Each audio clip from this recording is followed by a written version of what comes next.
영화 증인을 통해 본 장애 인식과 개선 방안에 대해 발표할 교육공학과 강다경입니다.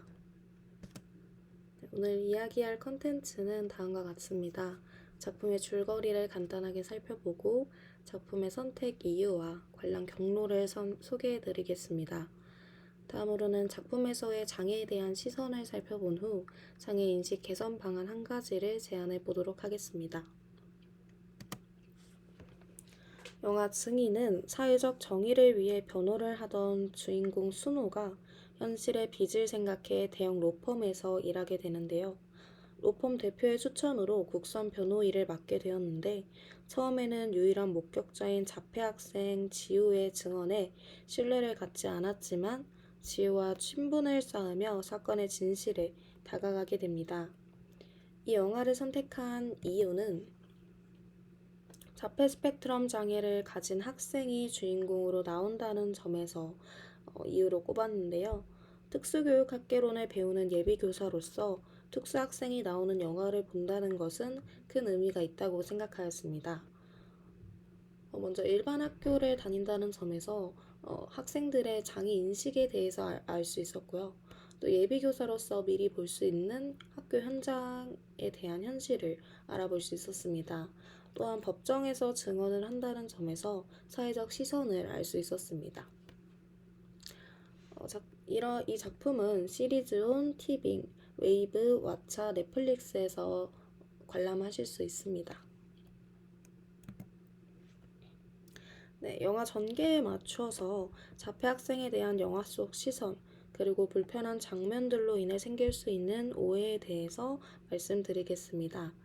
영화 초반에 지우가 일반 학교에 재학 중일 때 생긴 일입니다. 교사가 수업 중에 교과서에 실린 시를 읽어보라고 하자 다른 학생들이 수군거립니다. 이때 교사는 조용이라는 한마디만 할 뿐 다른 제지는 없었습니다. 지우가 어눌한 발음으로 시를 읽자 학생들은 비웃었고 몇몇 학생들은 불편하다는 듯한 표정이 카메라에 담겼습니다. 이때도 교사의 제지는 없었고 지우는 눈치를 보는 듯한 표정을 짓습니다. 이 장면에서 교사는 자폐 학생 지우가 수업 중 어려움을 겪을 때 무반응을 보입니다. 이로써 교사는 자폐 스펙트럼 장애 학생을 이해하고 지원하는 대신에 다른 학생들에게 부정적인 모범을 제공하며 자폐 학생의 고립을 촉진하게 됩니다. 또한 지우가 하굣길에 지우를 사이에 두고 공을 던지며 지우의 반응을 놀리는 장면도 나오는데요. 이때 교사의 제지는 또 나오지 않습니다.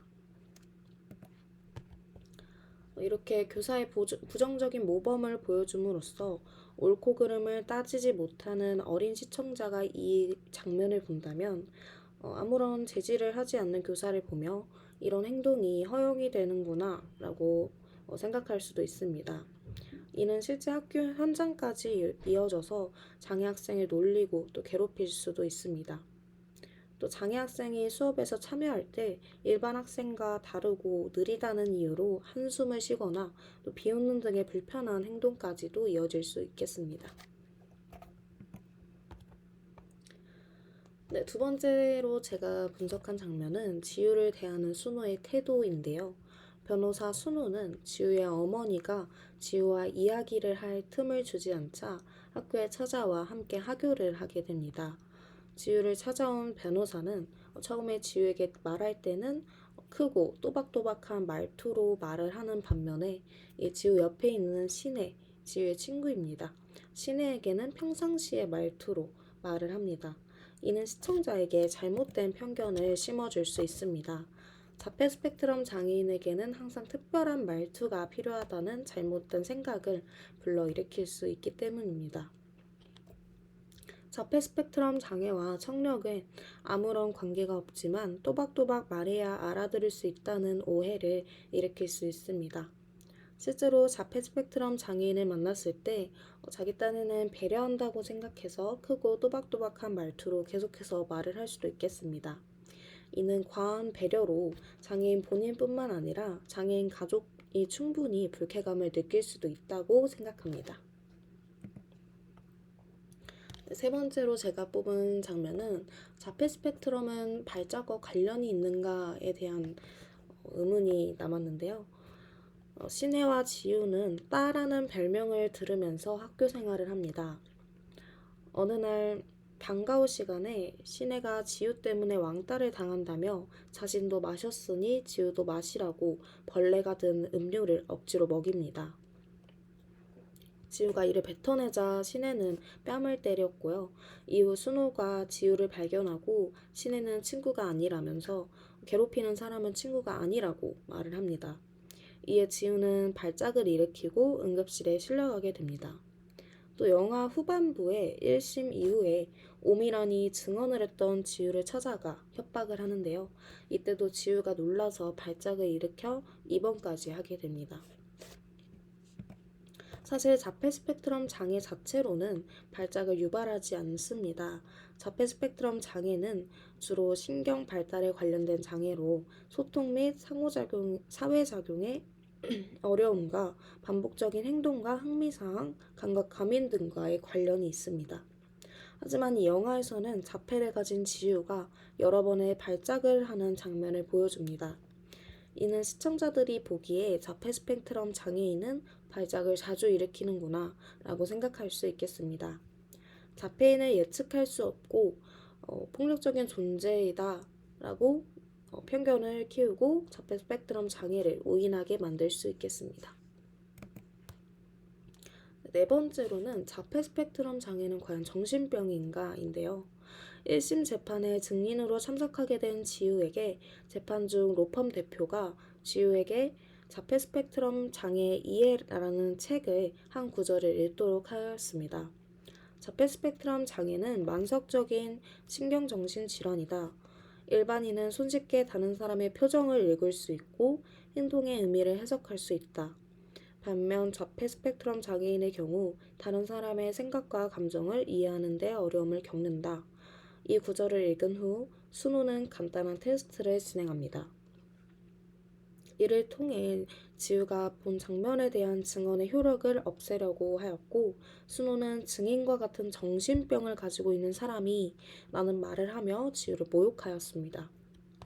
이는 그 장면에 있던 배심원들에게 자폐 스펙트럼 장애는 정신병과 같다 라는 오인을 불러일으킬 수 있습니다. 또한 이는 시청자에게 또한 이 장애에 대해서 오해하고 자폐를 정신병으로 혼동시키는 부정적인 편견을 유발할 수 있습니다. 네, 그렇다면 대중의 장애 인식을 개선할 수 있는 방안은 무엇이 있을까요? 우선 첫 번째 분석에서 교사는 자폐 스펙트럼 장애 학생을 이해하고 지원하는 대신에 다른 학생들에게 부정적인 모범을 제공하며 자폐 학생의 고립을 촉진하게 된다고 제가 분석하였습니다. 저는 이를 해결할 수 있는 개인 그리고 사회적 차원의 해결 방안을 생각해 보았는데요. 첫 번째로는 교사의 교육과 지원이 필요하다고 생각하였습니다. 2022년 장애 학생의 수는 10만 3,695명으로 지난해에 비해 약 5,000명이 늘었고 장애 학생 10명 중 7명은 일반 학교에 다니고 있다고 합니다. 담임교사가 되어 언제든 장애 학생을 만날 수 있다는 말입니다. 학급에서 장애 학생을 고립시키지 않고 일반 학생들에게 부정적인 인식을 심지 않기 위해서 현직 교사는 관련 연수를 주기적으로 받아야 한다고 생각합니다. 사범대학에서 필수적으로 이수하는 한 학기의 교직 과목을 넘어 주기적인 교사 연수가 필요합니다. 이를 위해서는 교육기관에서 주기적인 연수를 개최하여 교사들에게 최신 정보와 지원 도구를 제공해야 합니다. 교사 개개인은 이에 참여하는 개인적인 노력이 필요할 것입니다. 두 번째로는 전문가와의 협업인데요. 학교 내외의 특수교사 등의 전문가와 협력할 수 있도록 사회적 차원에서 지원해야 합니다. 각 시나 도 단위로 다양한 전문가로 구성된 인터디시플리너리 팀을 구축할 수 있겠습니다. 이 팀은 교사, 특수교사, 언어치료사 등이 포함되어 장애인 학생에게 맞춤형 지원을 할 수 있게끔 사회적으로 또 제도적으로 지원이 되어야 할 것입니다. 마지막으로 예비교사 양성학교인 사범대학에서는 교육봉사 시간을 채워야 졸업을 할 수 있는데요. 이때 교육봉사의 조건을 장애 학생을 대상으로 한 봉사임을 추가하는 것입니다. 실제 환경에서의 경험을 통해 예비 교원들은 장애 학생들과 상호작용하는 방법이나 지원 방법에 대해서 배울 수 있겠습니다. 네, 오늘 발표는 여기에서 마치도록 하겠습니다. 경청해 주셔서 감사합니다.